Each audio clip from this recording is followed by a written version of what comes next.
So the first thing I did was I had a battery over here that had been charging, and I hooked it up, and I was able to roll the windows up. It's got power windows on it yesterday, but when I went to crank it, pretty much nothing happened.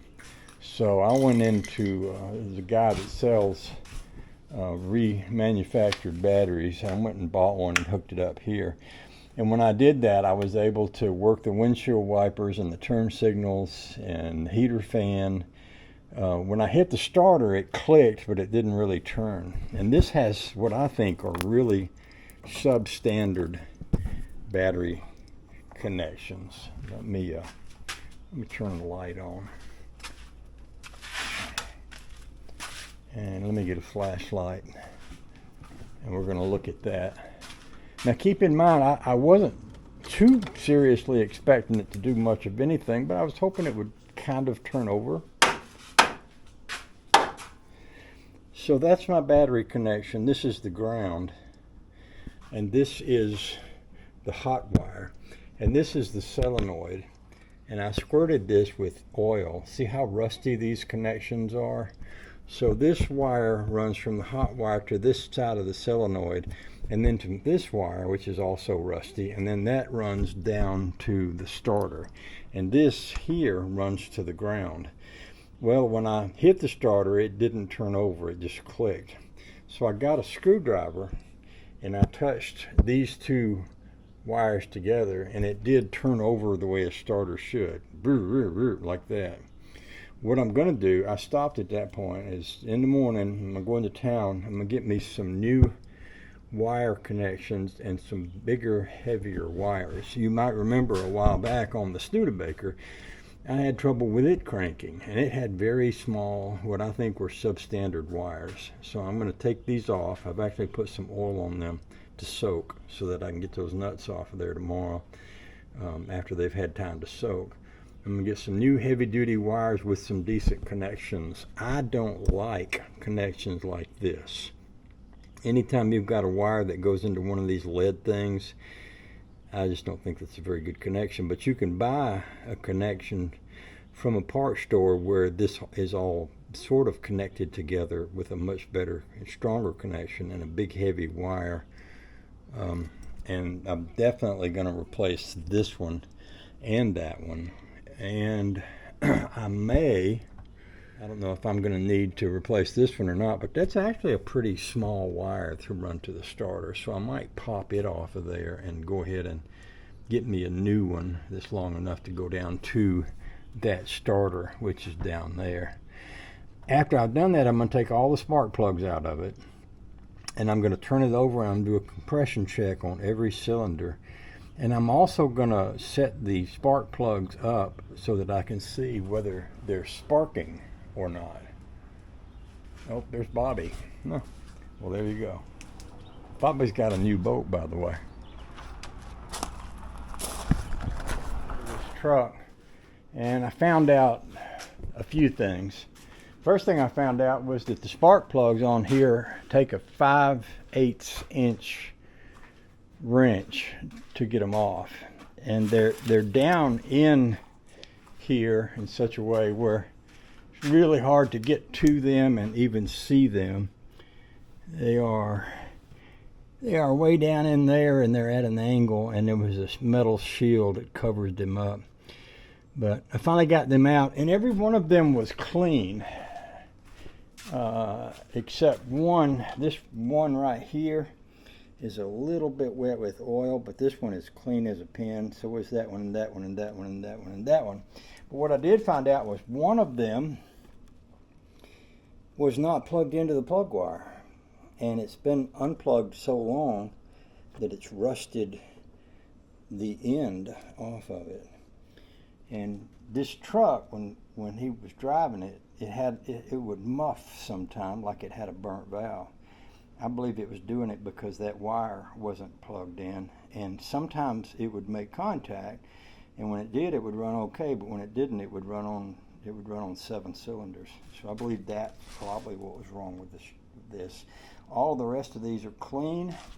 The other thing is that we do have fire from the distributor to the spark plug. let me show you how I tested that. I think I can put you here, and this space between these 2 points is where the fire will need to jump. And I'll go in here and turn the key on, because when I turn the key on, then I engage the part that would have fire. Now that windshield wiper keeps going and I can't get it to cut off. And it's got a bad end on it, so I wrapped that bad end in some paper towels and tape so it wouldn't scratch the windshield. But we're going to take a quick look right there. If you watch, when this thing turns over, you'll see fire fly. See that spark? So she's got good spark.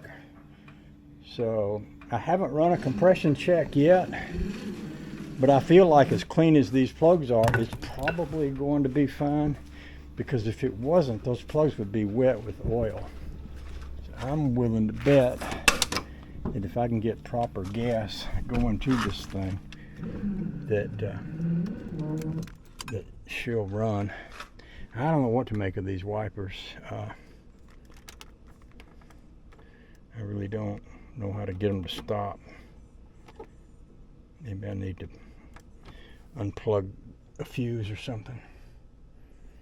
So I called Cutworm a while ago, and I'm going to call him again, see if I can find out how to get gas going here, and I'll check back with you.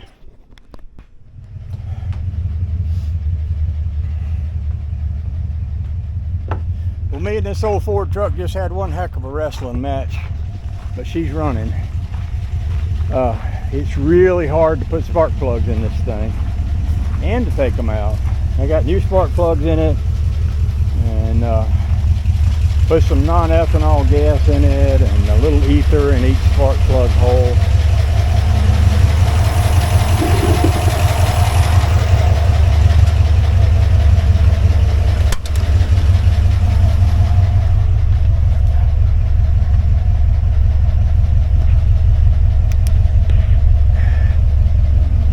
I don't guess that gauge is working.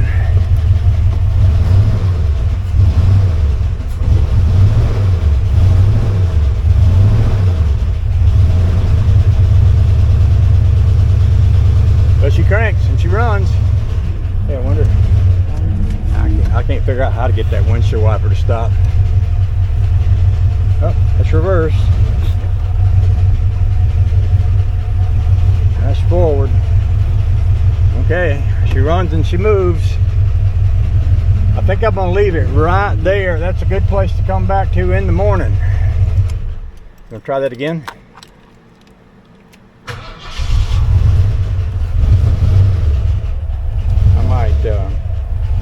I might redo that gauge there to get it working right. Okay.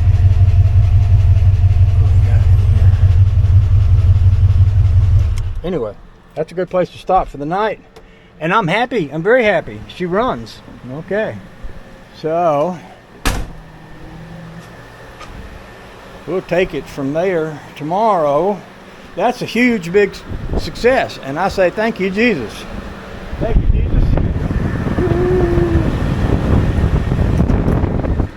So, that wiper's still going. You know, I turned that wiper on the other day just to see if it worked, and it does work, and I hadn't been able to get it to stop ever since. Having this truck running makes me feel really good about selling the Rambler. Okay, I turned that too far. Because this will be my new project, and if it's running, then I got a good head start on it. Mercy sakes. So I'm going to go take a shower and chill out, load this video, and we'll come back to it tomorrow. Thank you all for hanging out with me. By the way, I talked to Cutworm today, and he was extraordinarily helpful. he taught me how to tell. Well, I checked I